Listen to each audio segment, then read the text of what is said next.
Hello and welcome to episode 9 of Soda Dungeon 2 100% Achievement Journey series. We're going to cover Dimension 6, which was pretty eventful. The boss was a bit of a wall. Let's see how I overcome it. And there was also developments in other areas. Let's check it out. Here we start with our usual initial run.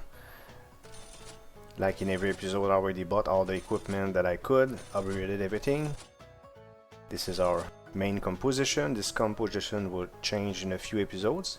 But for now we have the triple mystic and triple nurse.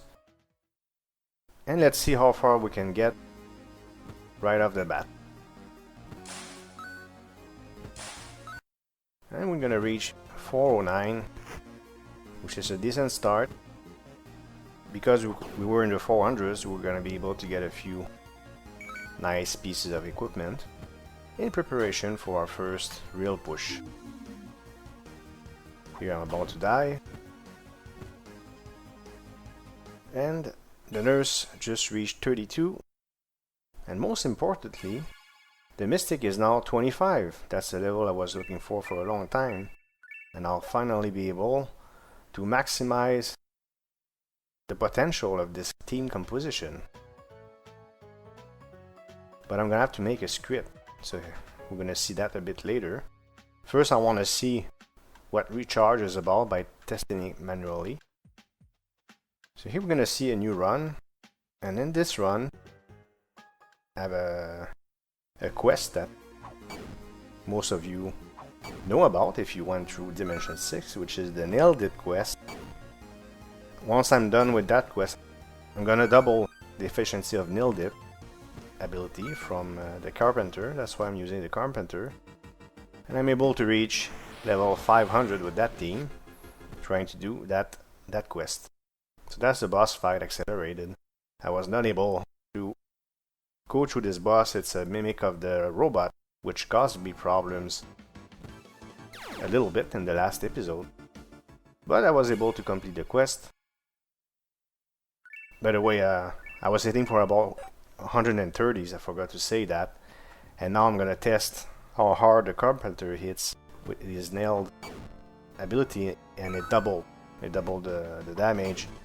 And it's a very popular class among players, and I will be using it in the future. I'm gonna stick to my usual triple mystic for a while, but eventually you're gonna see Carpenters appearing in future episodes. With this build I was able to eliminate the boss at 500, and we're at 539. Good start so far. I kept Cassio, of course, to try to continue to level her up. But now it's time to look at scripts, now that I understand what recharge is about. I went to the usual spot, which is the sovietgaming.com. I have the link in the description below. I copied this script, but I made a modification. Let's look at it real quick. Modification I made is something I didn't like, is Team Alive for the strongest group attack, the AoE. I wanted it to be more than 2, not more than 3, so that means at least 3 mobs. For him it was at least 4 mobs, but I feel mathematically 3 mobs make sense, so that's the modification that I made on that script, and it includes a condition that if you don't have regen, it's gonna do regen. But I don't like it all that much. I'm gonna talk a bit about it in a moment. We're gonna be testing this setup, try to do another push to see how far we get with that script and that team. And I'll be testing the Soviet script modified version. Again, if there's 3 or more mobs, I do AoE. And here we go, I do MP regen automatically, but what I didn't like is that I'm already full of MP, so why would I use MP regen? I made the decision after this, you'll see it later, to make a modification where I would only do it if I'm below 25% of mana. Right now, as I'm building this video, I'm debating if I should go back to the original Soviet script. Mine is not bad, but sometimes they do the ability multiple times, so I have to do it manually. I'll think about it, we'll see. You may see me change it back to the original. So that's my first encounter with the boss. Obviously, I'm crippled. I got 4 out of 6 people. That's not a really, I didn't count it as a real fight. I wanted to come back with 6 people and really test the boss. I couldn't really say. She seemed intimidating a bit, but I didn't have proof that she was that difficult yet. I'll have it very soon, but not yet. So level 33 for nurse is pretty good. And here I'm crafting stuff as usual. Leveling up.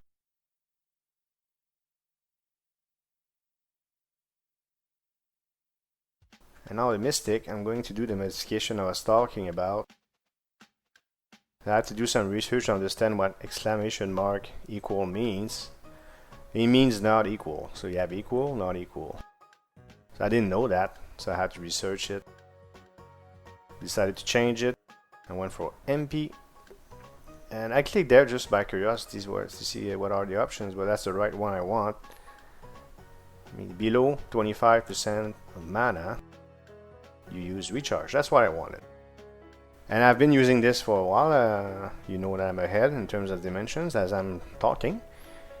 But again, I am debating whether or not I should change to the original Soviet script. We'll see. But this worked. It just, sometimes they'll cast it multiple times if I'm down, right? So I have to go manual. But it never really caused me major problems anyways. Now I'm going to try the boss for real.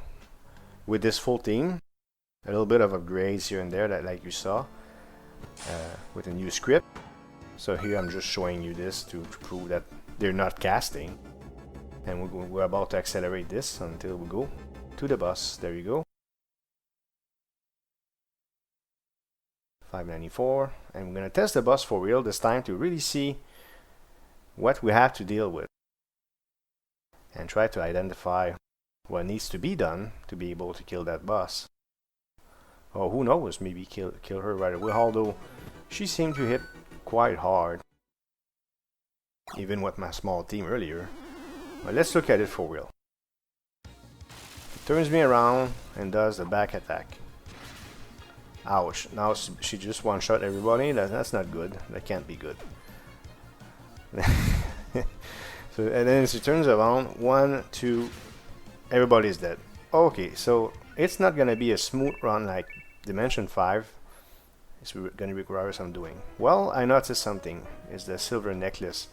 And before doing crazy research, I said I'm gonna try to do for damage reduction. So I saw I could craft this piece of equipment and also have all the pets, as you know. So I said I'm gonna go for damage reduction. Right now I'm making 6 silver necklace, and I will upgrade my rock to see if I can sustain that damage and heal every time she does that and kill the boss that way. If I can't, then I'm gonna have to do some research, look at videos and stuff. But I try to figure out things on my own if I can. In this game, at least I'm allowed to do research. It's not like Clicker Heroes 2. But okay, so why 1? Let me just try to. Oh, that's because what I'm doing right now is a full run from 1 all the way to 600. I was surprised to reach 600 to level up the rock. That's why I did that, and then get equipment and all sorts of things. And here I made a big mistake. Watch this. Look at the miner. He survived this back attack. Then he gets healed. Okay. And then he gets hit twice. 1, 2. He's okay. He gets healed again. And I got this. I can kill the boss. But I don't know what happened in my mind. I don't know why I messed up. You'll see it. I'm about to mess up. I got her. I just gotta be patient, right? So single heal like this. No area heal. I have to play manually. Sometimes I rely too much on auto on. It's not a big deal. It's a no-fail game. If you fail, you try again. But I was in this position. If I'm patient, I'm gonna kill the boss right now. Like here, if I take control and heal twice individually, I'm fine. But here, I let it go auto, and she did area effect heal, and I lose. I had her. Okay. So that was bad, but okay. I'm showing you the bad decisions I make. I don't mind. So that slowed me down. I had to try again, but okay. So I failed. It's my own fault because I had it. So my rock is now level 4, miner level 23. As you know, I'm trying to level up the miner for later on with transmute and all. 35 for the nurse, and mystic 28. And I've got all sorts of equipment for the future fight. So again, I got a sheet in front of me to make sure that I don't miss anything.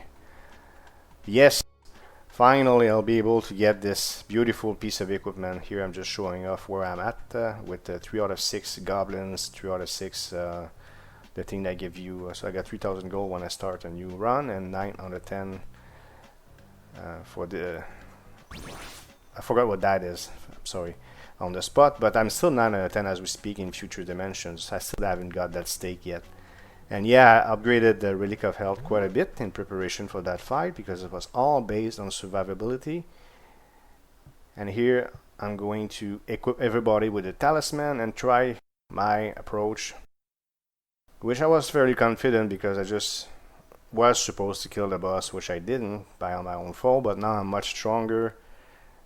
So I expected to do well here. With an upgraded rock, the talismans and all, I shouldn't have any problem. Let's hope so. So let's look at the fight. And now I finally can see how much health they have. I've been waiting for a long time to get this ability. So I survived the AoE swipe, if I can call it that. And then I heal. She hit me once, twice, there you go. I have 300 health, she hits for 2 times 100 something. So I'm doing perfectly fine, I cannot really lose anymore.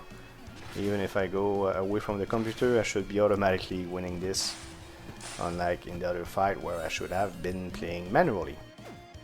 So I successfully poisoned her, which will accelerate things. Now I go down in the red, and I didn't trust the computer anymore, so I decided to go shut it down and go manual to make sure I'm full of health. Again, if I fail, I can try again. I'm supposed to beat this boss. I just gotta be, you know, a little more disciplined.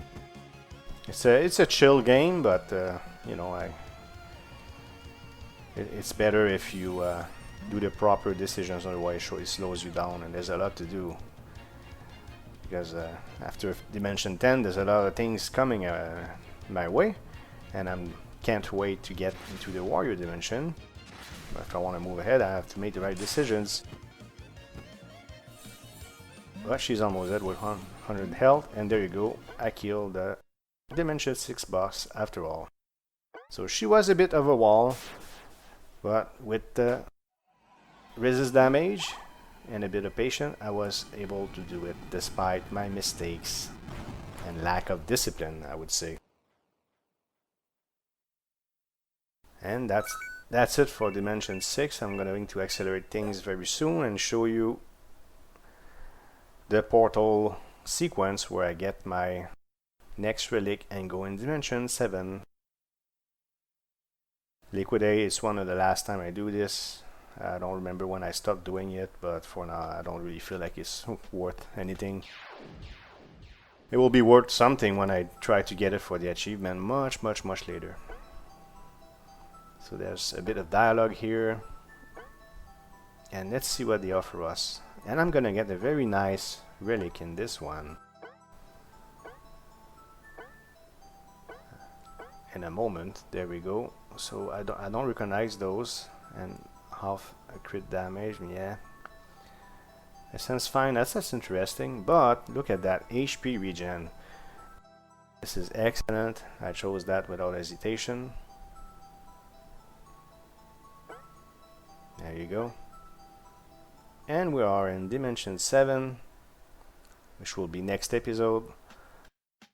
I'll be able to do 1 episode per dimension until the Warriors dimension. I'm very confident about that. Below 20 minutes per episode. Let's look at achievements. The only one I got is complete Dimension 6. And that's it for Dimension 6 gameplay footage.